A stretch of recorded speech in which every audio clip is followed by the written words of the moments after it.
Miss Gabagalitas! With Tita Cora and Kapitana Sisa. We are number 106.7 Energy FM. Pangga, wag mong sabihin radyo. Sabihin mo, Energy. Sa maganda umaga pa rin po Metro and Mega Manila. Sa lahat pa rin po ng mga nakatutok sa kanilang mga tahanan, sa kanilang mga hanap buhay, sa mga sasakyan, lalong-lalo na sa mga Papa Mon drivers. Uy, good morning din ha sa Good mga nakasabay morning, natin kahapon. Oo. Ayan, dyan sa event. Oo. Ang dami na... Wala inaanto. Sige, kaya mo yan. Itatawid natin. Kasi may mga nakasabay tayo ng mga kababayan natin dyan. Correct. Hindi ko alam kung dapat ko ba itong i-shout out. Sino? Kasi Mare, di ba kahapon, sa labas dyan sa sa may Taguig, Oo. hindi ko alam kung doon sa mismong event, Oo. sa lugar yun. Oo. Di ba may naamoy tayo na Oo. Yun Parang mo. mas na-appreciate ko tuloy yung mga utilities ngayon. Oo. Kasi sobra talaga. Correct. At syempre gusto ko rin batiin ang ating mga kapatid sa, Si Tita Luchi. si Tita Luchi. Hi, hello po, si Tita Jackie Dulog. Luchi Sino Pangilinan. yung sikuin mo? Ha? Hindi ka dyan. Si Jim yon. Okay. Hindi ako yon. Siya ang sisiko. Yes. Na parang... Hoy! Grabe ka. Kasi gusto ni Jim mag-moment. Sorry, Siyempre, Mare. Sa mga sa Sabi mga ko si kapatid intrusive natin, yung utak ko eh. sa mga pamamahayag, ayan. Mamamahayag. Lalong-lalo na sa mga taga-Remate People's Journal, si Ate Bic Bic, si Ate Lulu. Hello po sa inyong lahat. Magandang umaga po sa inyong lahat. Kaya nga, si Ate Bic Bic, ang daming pinapatunayan. Yes, diba? Tuloy ang nanalo yung naka-red. Oo. Swerte talagang red kagabi. Oo nga, in fairness, diba? Diba? Black and red talaga uso kagabi. Bakit? Bingo Plus yun. Hindi naman yun game zone. Diba? Pero, hindi. Pa paano? Alam mo, nagwagi sila. Correct. Diba, ng bongga. At Pero saka good yung morning, pagrampa ni Mako. Oo, in fairness. Na akala niya kinaganda niya yung may tilon siyang hawak. Bilang inggiterang Oy, dahil. bakit ba? kasi naman pinagbibihis kita. Diba? Ayoko, gusto ko naman. Kala mo atin ka lang na kumpil.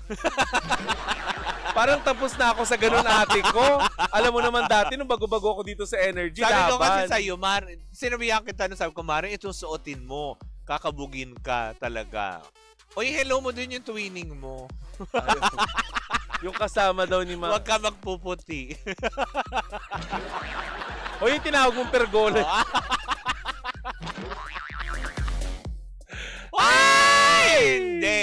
Eto na. Second hour ng programa Baklitas. Sumungo na tayo sa ating pangalawang Baklitas! Mare, Ano ba yan? ginimbal tayo ng mga ng mga balita kagabi. Ano ka na? Oo. Ganon. Ginimbal, hindi ngilalngal. Oo, ginimbal. Kinal- Niyaniga. Kinalkal naman pala yun. Niyaniga. Mare, eto na nga. Lagusan ng Encantadia. Ay, nako, may kinalaman to sa Encantadia, Mare. Oh my gosh. Oo. Ano Kasi yan? Mare, si Rian Ramos, Michelle D, Oh. Sam Panlilio, inirereklamo ng pambubugbog ng driver. Ang pag-uusapan natin, Mare, ay yung driver PA nitong si Rian Ramos. Oo, napanood ko yan sa TV Patrol. Mare, nagsampa ng reklamo ang driver at personal assistant Oo. na si Totoy Oo. sa National Bureau of Investigation o NBI laban Oo. sa kanyang amo na si Rian Ramos Oo. at dalawa nitong mga kaibigan na si Michelle D at Samantha Panlilio. Ayon sa kanyang salaysay, Mare, ay paulit-ulit umano siyang tinorture ng tatlo sa loob ng kondo ng aktres Oo. noong January 17 dahilan upang maisip niya na wakasan niya ang sariling buhay. Sa isang pahayag, Mare, ay inilabas ng abogado Oo. nina Michelle at Ryan Oo. o Rian Oo. at Samantha ay sinabi nitong hindi pa umano nila nakukuha ang opisyal na kopya ng reklamo na inihain sa NBI. Sa kasalukuyan, si Totoy ay nasa pangangalaga, Mare. Ng NBI? Oo. Sa panayam ng media ay kwento rin, Mare, ni Totoy. Mm-mm. Nakagagaling lamang nila ni Rian sa isang taping nang Oo. mangyari ang insidente at ayon sa kanya sa loob umano mare Oo. ng bahay ng aktres sa Oo. 39th floor Oo. ng isang residential complex sa Makati Oo. ay siya ay di umano'y sinakta ng aktres at ng mga bodyguard nito. Mm-mm. Sabi niya nga mare, galing kami sa taping pag-uwi ko po ng Oo. alas 3 sa madaling araw. Oo. Pagbaba daw niya ng gamit ay Oo. mare binugbog daw siya. Yung At eto, dalawang Mare, bodyguard.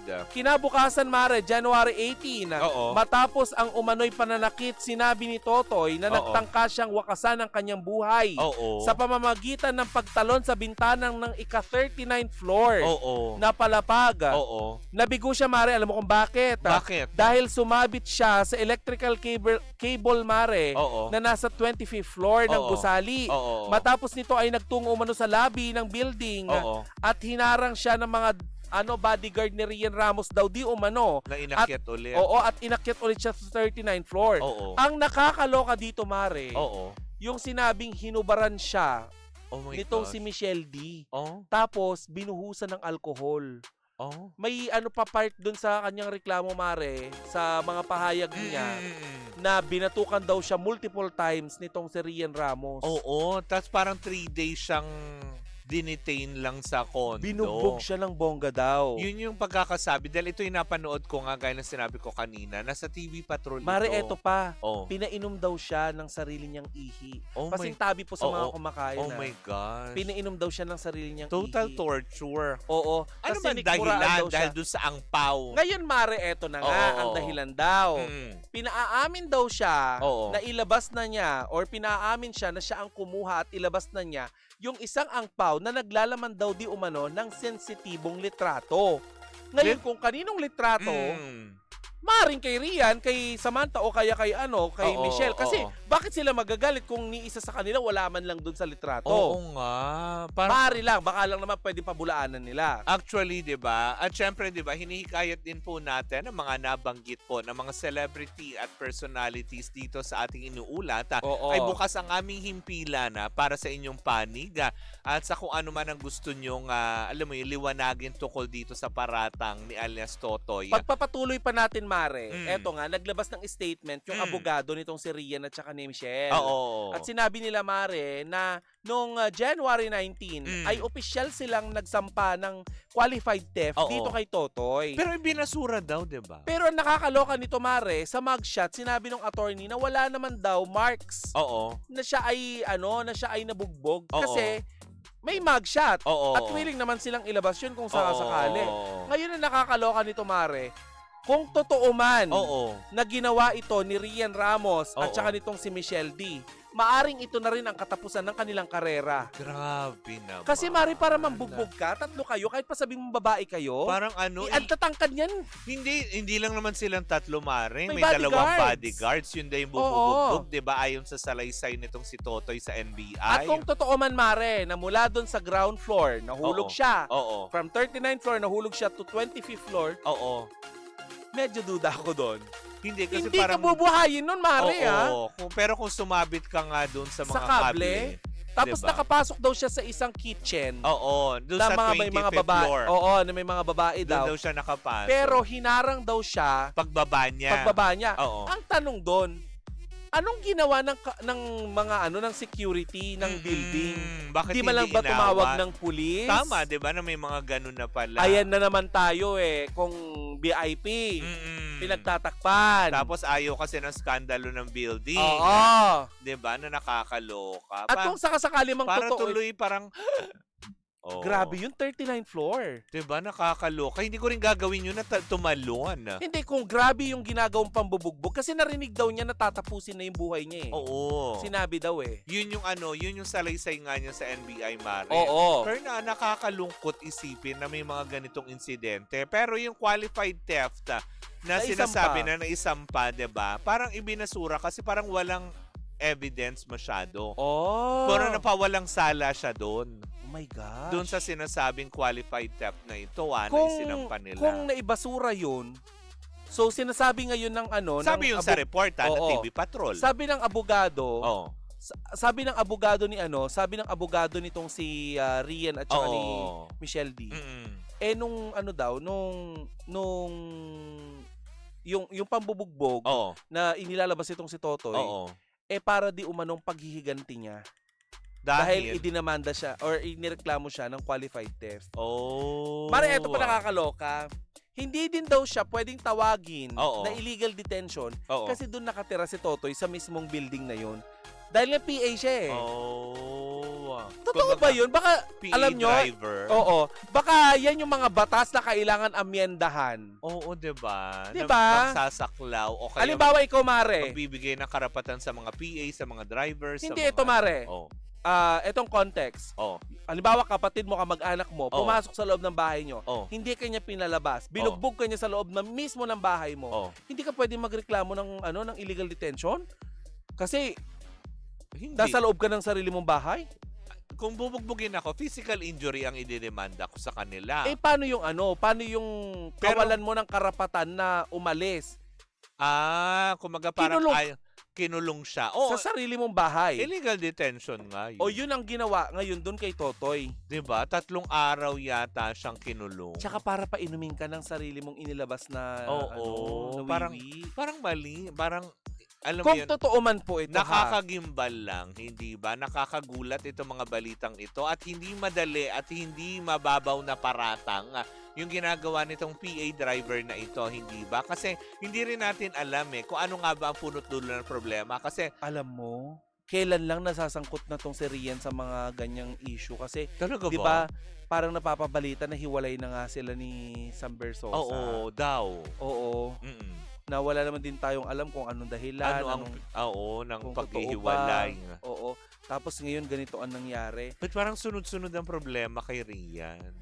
Oo. Diba? Ang tanong dyan, ano ang nilalaman nung angpaw at ano yung litrato? Oo, bakit ganun sila ka-interesado dun sa angpaw at sino naka-misplace nun? Oo. Baka naman kasi may lamang pera yung pinalitan lang ng picture. Sa angpaw kaya na yon litrato kung saan naroon si Saldico? O di kaya makakapagpaturo. Charot, ayoko.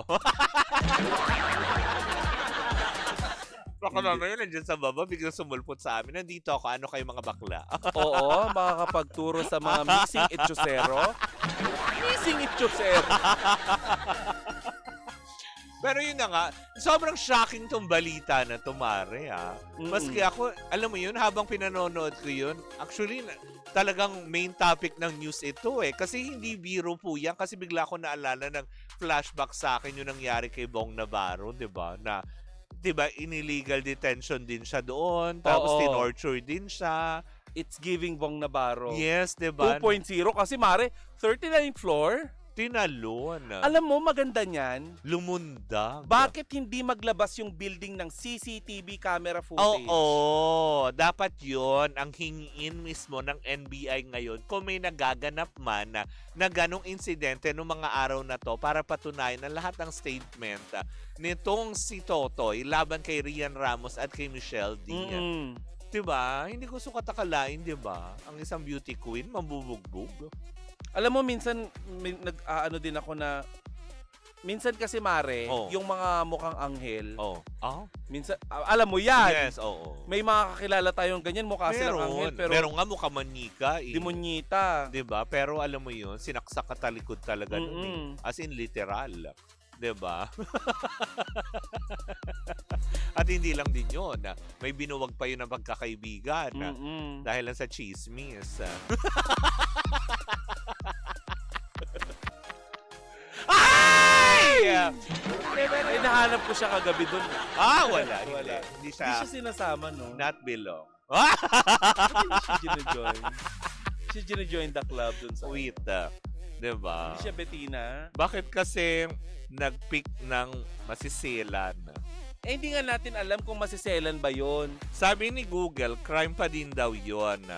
Unlawfully detaining someone in their own place, serious or slight illegal detention, Article 267 and Article 268. Talaga? Oo. Kahit pala kamag-anak mo, pwede. Oo. Bakit ka tumayo? May prediction ka ba? Rudy Baldi. Hindi ate, naramdaman ko yung Ano? yung aking tuhod. Paglagatok na naman ang ng iyong tuhod. tuhod. Oo. Diba? Na nakakaloka to dahil sa... Pero, yun na nga, ulitin lang din natin, magbibigay tayo syempre din ng benefit of the doubt dito sa mga inaakusahan until proven guilty sila. Ganun naman talaga ang batas din, diba? Lahat tayo pwede mag-akusa, pwede tayo lahat. Pero ang pinaka matinding gagawin nila dito is patunayan na sila ay mga inosente. Tingin mo ba, At kung innocent? sino nagsasabi ng hindi totoo. Hanggat hindi napapatunayan, Mare, na totoong nambugbog itong si Rian Ramos at saka si Michelle D, mananatili silang Inosente. innocentes. Oo. Kumbaga, inosente sila. Kaya wag muna natin naman din putaktihin, hindi ba? Alamin muna natin kung anong punot dulo, ano nga bang storya, hindi porket laging may biktima, laging, alam mo yun, kawawa yung Ganda pa naman nung inaakusahan. kanta ni Michelle D. Na, na, na, na, na. Ano ba yun? Oo. Yung kanta niya, Ano? Hindi ko alam. Meron ba siyang ginagawa kanta? natin yun sa TikTok. Ay, talaga ba? Oo. Oh, wow. Sabi naman ni Angel, non-bailable offense po ang mga illegal detention if ever na mapapatunayan or napatunayan yan. O, diba? Nung kay Bong Navarro, diba, dinampot kaagad sila, napatunayan guilty. Nang dahil sa Bulalors. Oo. Kaya, yan, iwasan natin ang bulalo sa madaling araw. Sabi di, correct. Kung ayaw mo mabugbog burn na, wag ka rin pupunta sa mga kondo ng ganong oras. Oo. Diba? Ano kayo yung nasa litrato? Na-curious tuloy ako. Ako din. Ano laman ng angpaw? Uy, ate mo, kung talagang masiselan Siguro yun. kailangan mo na mag-vitamins para lumaki-laki ka ng konti. Kaya- Bulilit. Oo, Ang likod mo daw kasi. Hindi kasi, dapat pag nag-work, hindi nagsiselfone. O, diba? Uy, O, ayan na. Ikaw ang itinaas! Ay, nako. Ang likod mo daw kasi Tingin tatayo. mo, uy, pwede nilang pang yun, Maria. Pwedeng kung ibang tao talaga ang nakakuha ng litrato, paano nga? Kung pwede nila yung gamiting pang blackmail sa kanila. Diba? Ano yun? Extortion ang tawag doon. Diba? Pwedeng gamitin yun na, kapalit nito mga litrato nyo. Pero lahat yun may screenshot na. Ibibigay sa'yo, tapos biglang kakalat sa X. Ganon. Diba? Usually doon mo naman na makikita yan eh. Oo. Sa X, sa TG, sa Tebi, ganyan. Diba? Parang lahat ng mga pinuntahan kong site parang puro kabaklaan. Kaya nga. O bakit? Parang may pumasok na naman sa yung kamao. Oh! Ang laki naman. Ang laki naman. Kasi yung reaction mo Hindi ka ganun mag-react. hindi. Ah. Lang ako eh. One touch. Gano'n. One touch sa'yo, iba na. Sino itong Aneka. sikat na actress? Ang daming baon today Mhm. Sikat na actress na hindi pa rin nakakapag-move on sa kanyang ex. At gumawa pa ito ng fake account Para? upang nang sa ganon ay i-stalk itong kanyang gwapong-gwapong ex. Ay, hindi. Ito yung mari nagpahayag ito talaga, tahasan niyang sinabi na hindi magmo-move on na ako. May nagmarka pa nga itong sinabi sa ex niya dati eh. Sikat to Isa to sa mga A-lister ng isang network. Ano sabi? Iyon, lagi niyang ini-stalk yung ex niya. Hindi, ano nga yung statement niya sa Ay, ex hindi niya? ko sasabihin, nagmarka nga eh, di... Hindi, alam ka agad. Oo. Ano sa pagkakasabi niya? Huyo ka Ang ngayon. sabi niya ay, good morning po, Pangga. Pa-shout out po kami dito sa tahian si Ate Mayeta, Kuya Juana, Sorina, Maylin, Annabel, na lagi po kami nakikinig sa programa nyo, Pangga. From Demitilio, Valenzuela City. Uy, hello! Sa mga taga Valenzuela, good morning. Nene Rose. Clue, Ano siya, half. Chinese half garter. A-lister eh. Tapos, Lagi niyang ini-stalk daw. yung ex niya. Ano to magkarelasyon? May O karelasyon. mag-asawa? Hindi. Relasyon lang. Oo. Okay, ex na kagad yung nasa isip ko. Mm. Okay.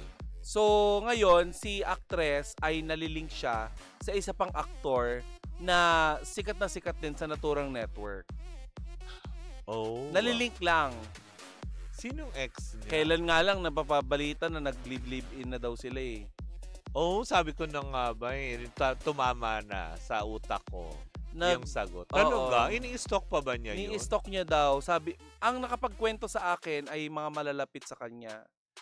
Bakit? Para Siyempre, ano hindi pa? yung kapatid. Para ano pa? Eh, hindi natin alam.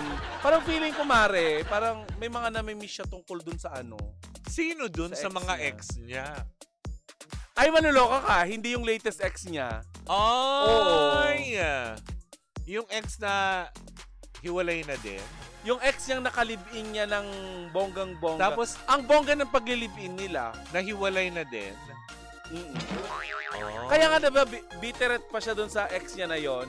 Nung tinanong siya kung yung ex, magtatrabaho yung ex pa ba niya, sila together? nasa industry din. oo, Oh, so ito ba yung ex niya na ano? hindi ka pwede magtanong. Oh, Kasi ano clue lang ang pagbabasihan mo. Ano, press con? Oh, bakit? Eh, syempre na gusto ko mag-orirat, di ba? Oh. Ah, walang blind item na nang uurirat. Walang ganon, wag mong baguhin ang template ng blind item. Hindi ganyan Bago yun. na ngayon, 2026 na. Gen Z style. Hoy, Sisa. 46 ka na. Hindi ka na Gen Z, ah. Millennial naman. Oo. Oh, di ba? Okay lang millennial, wag ka Ay, ng El hindi, Nino. Gen Z. Ay, El Nino. Gen X pala Gen kami. X. Oo. Tare, parang ano, telepono. Hindi pala millennial babies. Gen Mm-mm. X. So, yun na nga. Oo. Oy. Anyways, Tara. ano gagawin mo ngayong araw after the show? Eto, ang daming gagawin na mga papeles. Mm-mm. At may vlog ka, Mare. Yes. May vlog ka. Pero wala pa, hindi pa kasi ako nagmo-movie review ulit eh. Pero ikaw, Ano, yun na lang bang gagawin mo, movie review? Sige, Oo. papaubayo ko sa yun. 'di ba? Since, baka naman, asan Oo. na yung ano? Baka naman baka mag-chika na rin. Oo. Alam mo naman, chismosa tayo eh. Mag-movie review ka kasi, ano ka, ng MTRCB. Yes, 'di ba? Yayi, kailan na yun? 'Di ba? BM Jello! Ano na? Kailan na yun? Sino pa? Diba? Jan Marini! BM Jan Marini! Hindi Hindi ba kayo iyon? Oo. Ah. Di ka po Gen Z, ha. Gen X. Oo. Wag ka nga Mario Palmera, doon ka nga sa park. Anyway, Gusto mo rin ba ma-black? so ikaw ang nagpapablock. Hindi. Diba? Doon ka. Ayan. Ang bata pa pala ni Kapitana. Oo. 46 pa lang. Yes, 46 Kala ko proud. mid-30s. Talaga, grabe. Prank Pag vlog nag-blind naman. item kasi, dapat meron multiple choice. Alam mo, ito sobrang love na love ko to. Si Jeff Tads. Hi, Oo. Jeff Tads. Jeff Tads Prank Oliveros. vlog naman, Kapitana Promise, Sisa. diba? Ay, hindi sa mga panahon na to. Hindi, mag-prank tayo. Hindi sa mga panahon na to. Para masaya. Ay, hindi magiging masaya yun kapag nag-prank sa mga panahon na to. I-prank kita. Ganon. Ay, hindi. Ayoko. Oo. Di ba nga kapag nagkikwentuhan tayo tungkol dun sa mga bagay-bagay, Oo. hindi natin pag-uusapan yan. Ayaw natin ng ganyan. Correct. Tama naman. But anyway, mga pangga, ayan. May mga social media kami. Sundan niyo po kami. Pero sandali. Oo. Yung aktor, Sinong aktor? yung ex, Oh, yung ex. o diba? Nakita mo na ng May personal. tanong ako. Ito yung may Nakita mo na nga ng personal. politiko. Ito naman talaga, oo. Yung ba yun? Ay, nako. Mga pangga, maraming salamat sa pagpapahamak ni Sisa. Hindi, wala nung tayo binabanggit Pero connected, ma. Oo, diba? Oo, naman talaga. Oo. But anyway, yun na yun. Pakipatingin camera. Meron lang susuntokin yung bakla. Ang hirap pag blind item dito. Nakakasira ng pagkakaibigan. O hindi magiging strong tayo. Yun. Ako nga, naging strong na ako Kahit dito. inaantok ka. Yan. Memo Plus, ano yun? Memo Plus po kayo Yung kapag kapag nag-prank napaprank kayo. Ay, yung vitamins yun, di ba? Yung Yes. ano ni Kim Domingo. Ay, ni Kim Atienza. Oo. Para matalas ang isip, mag-Memo Plus Gold. Yo. Memo Plus Gold, baka naman. Oo. Diba? Speaking of gold, Oh. see you soon, Tita Mayet de la Rosa. Yes, Tita Mayet, we miss you so much. Once again, thank you so much to NB Skin, to Sir Angelo Dominguez. Thank you for making us beautiful as always. Mm-mm. Diba? Ang target natin ay no makeup. Yes! No makeup, ganon. Oo, diba? And Gagawin natin yan. tanggalin ang mga sumpa ni Bakeka. Yung- Oh, bakit? Charmy. Anak ni Bakeka. Anyway, maraming salamat mga pangga. Nakaisang sesyon pa lang naman kami. Oo. So, hindi pa nila kami pwedeng idemanda. Oo, yeah. May kontrata kasi. Ay, nako. But anyways, ako mga pangga, bukas po magkarinig ka, magkapanooran Oo. naman tayo para sa isang umate kubong chikahana na dala-dala ng dalawang bakla. Papa Driver, iwasan maging kamote ngayong araw, lalong-lalo ka na, Brian, ha? Yes. Oo, wag mag-counterflow, masama yan. Naman. Muli po ako po si Kapitana Sisa. At ako naman po si Tita Cora. At ito pa rin ang Baklita sa Woo! Woo! Woo! Woo! Woo! At tuloy-tuloy pa rin po ang ating tugtugan. Siyempre, dito po lamang yan sa number 106.7 Energy FM. Pangga, wag mong sabihing radyo. Sabihin mo, Energy!